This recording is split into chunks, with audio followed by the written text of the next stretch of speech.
Hey guys, स्वागत है आपको टेकी अर्जुन चैनल पर। आज हम ओप्पो की तरफ से आने वाले latest smartphone Oppo Reno 12 series के बारे में बात करेंगे।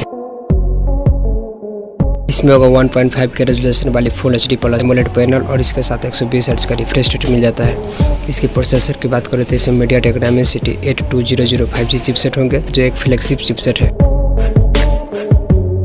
इसमें पीछे की तरफ ट्रिपल कैमरा सेटअप हो सकते हैं। कुछ रिपोर्ट के माने तो इसमें 50 मेगापिक्सल का मेन कैमरा होगा और 8 मेगापिक्सल का अल्ट्रा वाइड कैमरा मिल सकता है। इसमें 50 मेगापिक्सल का टेलीफोटो लेंस 2x ऑप्टिकल जो मिलता है।